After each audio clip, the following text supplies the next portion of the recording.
Good morning. Thank you, Ambassador Kimani, honorable members of the Security Council, ladies and gentlemen. I wish to congratulate the Permanent Mission of Kenya for the initiative to organize this Area Formula meeting on a highly relevant and timely topic.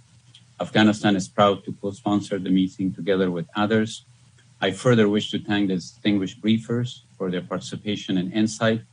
The issue of today's discussion is an everyday reality for Afghan women, men, girls, and boys. Our people are currently facing a vicious onslaught by the Taliban and their affiliated foreign terrorist groups, which has resulted in a devastating humanitarian situation. As highlighted by the briefers during the Security Council meeting on the situation in Afghanistan on 6th of August, Taliban's relentless increase in violence through their military offensives on major cities supported by transnational terrorist and criminal networks is exacerbating the humanitarian crisis currently facing more than 18 million Afghans. Moreover, UNAMA has indicated that the Taliban has taken a decision to further aggravate the humanitarian situation by targeting large urban areas and seek to benefit from the resulting carnage. The Taliban is using humanitarian suffering as a deliberate weapon of war in violation of international humanitarian law to levels that may constitute war crimes. They're also targeting and destroying critical civilian infrastructure.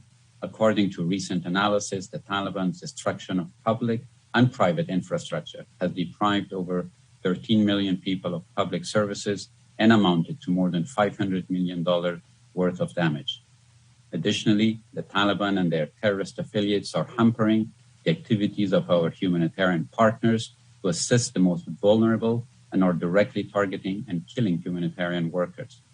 According to OCHA's Humanitarian Access Group's quarterly report, access impediments in the second quarter increased in 2021 significantly, with vast majority of access restraints caused by the Taliban. According to the same report, the second quarter of 2021 was also the deadliest on record, with 16 humanitarian workers tragically killed. Excellencies, the government of Afghanistan is steadfast in our response to these atrocities and continue to call on the Taliban to adhere to a ceasefire and engage in meaningful negotiations. Simultaneously, our brave security forces are fighting to protect civilians and limit the humanitarian impacts of the Taliban offensives. Yet, the Taliban continue to ignore the calls of the Afghan people and the international community, including the Security Council. It's therefore high time for the Council to act. I take this opportunity to reiterate our call on the Security Council to use all available tools, including relevant Security Council resolution, to monitor, investigate, and block all sources of finances of activities of the Taliban and other terrorist groups affiliated with them.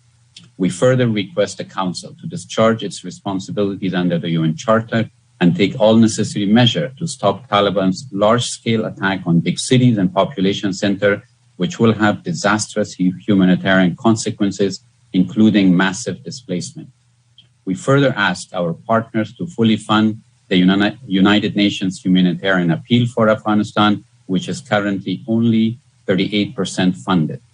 We sincerely thank all donors for their support, but more is needed to alleviate the drastically deteriorating situation and allow humanitarian workers to stay and deliver.